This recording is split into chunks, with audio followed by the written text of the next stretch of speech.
जब भी हम स्पेस में बस्तियां बसाने की सोचते हैं तो हमारे दिमाग में मंगल ग्रह का नाम आता है। नासा और दूसरी एजेंसियां पिछले कई दशकों से आंकड़ों को इकट्ठा कर रही हैं ताकि लाल ग्रह पर इंसानी बस्ती बसाई जा सके, पर इसमें मिली सफलता बेहद कम है। लेकिन अगर आपसे कहा जाए कि हमारे सौरमंडल में दूसरे ग्रहों की बजाय उनके उपग्रहों यानी चंद्रमाओं पर जीवन की उम्मीद कहीं ज्यादा बेहतर है, तो क्या आप यकीन करेंगे? हमारे सोलर सिस्टम के कई विशाल प्लैनेट ऐसे हैं जिनके चंद्रमाओं पर जीवन के संकेत हमें मिले हैं। वहां पानी की जमी हुई नदियां मौजूद हैं और उनका वातावरण धरती से मेल खाता है। सौरमंडल के कई ऐसे उपग्रह हैं जिन पर इंसान भविष्य में बस्तियां बसा सकता है। आज के इस एपिसोड में जानेंगे कुछ ऐसे ही उपग्रहों के बारे में।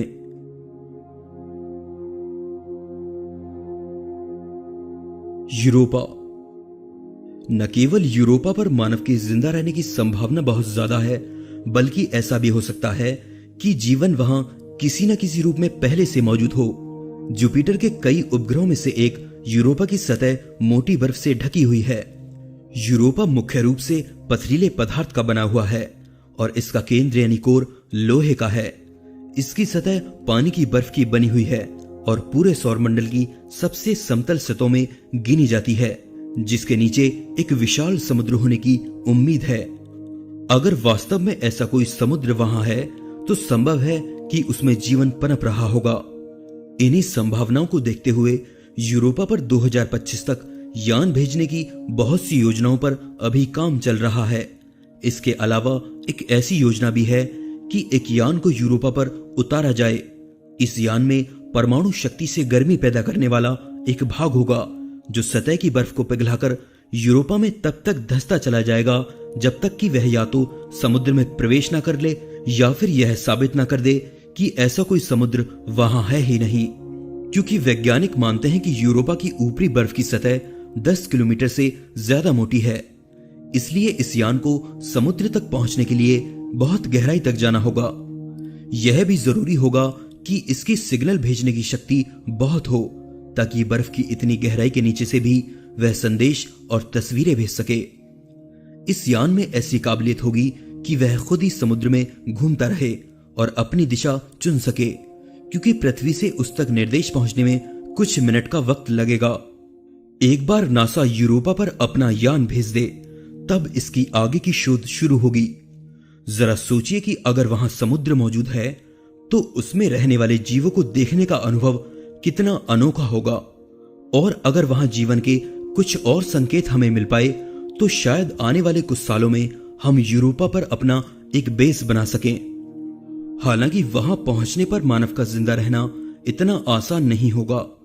यूरोपा पर रेडिएशन की मात्रा बहुत ज्यादा है, साथ ही वहां का वातावरण धरती के मुकाबले काफी पतला है। वहां जिंदा रहने के लिए मानव को एडवांस स्पेस सूट की जरूरत पड़ेगी, पर इस बात में कोई शक नहीं है कि मानव एक न एक दिन वहां जरूर पहुंचेगा। टाइटन। शनि ग्रह का चंद्रमा टाइटन इंसानों के रहने के लिए सबसे ज्यादा अनुकूल माना जाता है। ये वो जगह है जिसकी तरफ आज कई शोधकर्ता इस उम्मीद से देखते हैं कि भविष्य में इंसान इस पर बस्ती बसा सकेगा। टाइटन शनि ग्रह का सबसे बड़ा चंद्रमा है और पृथ्वी के अलावा एकमात्र ऐसा खगोलीय पिंड है जिसकी सतह पर नहरों और सागरों के ठोस सबूत मिले हैं। वैज्ञानिकों का मानना है कि एक समय हमारी पूरी पृथ्वी टाइटन की तरह ही थी, लिहाजा यहां जीवन की पूरी संभावना है और आने वाले समय में यहां इंसानी दुनिया को बसाया जा सकता है। टाइटन धरती से मेल खाने के साथ ही धरती से काफी अलग भी है। यहां का एक दिन धरती के 16 दिनों के बराबर है और यहां की हर दिशा डीप फ्रीज है, इतनी कि अगर स्पेस सूट से बाहर निकल जाएं तो हम तुरंत ही जम जाएंगे। यहां का तापमान -180 डिग्री सेल्सियस तक चला जाता है। टाइटन पर विशाल समुद्र और नदियां भी हैं, पर उनमें पानी की जगह मीथेन बहती है। हमारे सौरमंडल में बारिश, नदियां और समुद्र सिर्फ पृथ्वी के अलावा टाइटन पर ही देखे गए हैं। दोनों पर मोटा वायुमंडल, पहाड़ी जमीन, टेक्टोनिक प्लेट्स और पोलर विंड यानी ध्रुवीय हवाएं मौजूद हैं। यह ध्रुवीय हवाएं उसके वायुमंडल से गैसों को अंतरिक्ष में बाहर धकेलती रहती हैं। बस यहाँ नाइट्रोजन बहुत है। वैसे चिंता की कोई बात नहीं है। पहले हमारी पृथ्वी पर भी ऑक्सीजन नहीं थी और बाद में बन गई। टाइटन के पीछे पड़ने की सबसे बड़ी वजह यह है कि अरबों साल पहले पृथ्वी का वातावरण यहाँ के जैसा ही रहा होगा। धरती पर जब जीवन की शुरुआत हुई थी तब ठीक ऐसा ही माहौल धरती पर मौजूद था। इसलिए अंदाजा लगाया गया है कि करोड़ों साल बाद जब सूरज गर्माने लगेगा तो पृथ्वी पर रहना मुश्किल हो जाएगा, लेकिन तब टाइटन पर मौसम और तापमान धरती के जैसा होगा और हम अगले करोड़ों सालों तक इसे दूसरी पृथ्वी बनाकर रह सकेंगे। लेकिन ऐसा ना हो कि हमारे आने से पहले यहां कोई जीवन पनप जाए और हमें उससे युद्ध करना पड़े।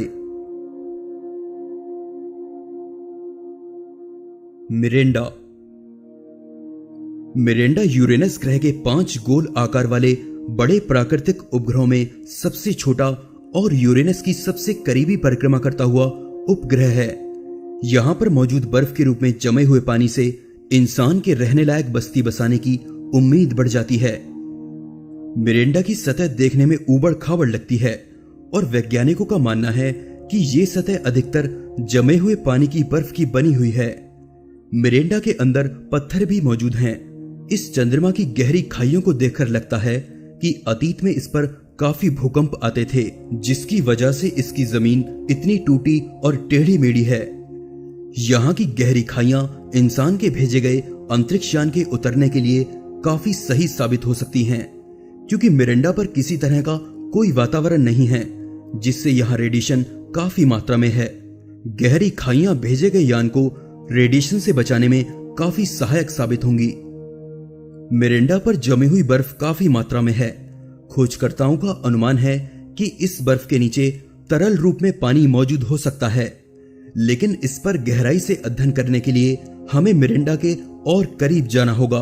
अगर इंसान भविष्य में बस्तियां बसाकर यहां रहता है तो उसे गहरी खाइयों में गिरने का कोई डर नहीं होगा, क्योंकि गुरुत्वाकर्षण इतना कमजोर है कि इंसान को नीचे गिरने में कई मिनट लग जाएंगे।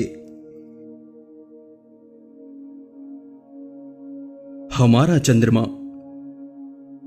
वैसे तो हमारे चांद पर जीवन होने की संभावना बेहद कम है, पर बाहरी स्पेस में बस्तियां बसाना इतना आसान नहीं है। यहीं आकर हमारी धरती का चंद्रमा हमारे लिए स्पेस में बस्तियां बसाने के लिए एक मॉडल के तौर पर काम आ सकता है। इंसान चांद पर बेस बनाकर दूसरे ग्रहों और उपग्रहों पर बस्तियां बसाने का अनुभव ले सकता है, जिससे आगे सफल होने की संभावना कई गुना बढ़ जाएगी। नासा के वैज्ञानिक भी मानते हैं कि किसी दूसरे प्लेनेट पर बसने से पहले हमें अपने चंद्रमा पर एक स्थायी बेस बनाने की जरूरत है, जिसके ब्लूप्रिंट की सहायता से हम मंगल और दूसरे ग्रहों पर इंसानों को भेज सकते हैं। नासा कहता है कि उसे चांद पर एक स्थायी बेस बनाने में अभी 1 दशक और लगेगा। दोस्तों, आज के इस एपिसोड में बस इतना ही। वीडियो अच्छा लगा तो जरूर से लाइक कीजिए।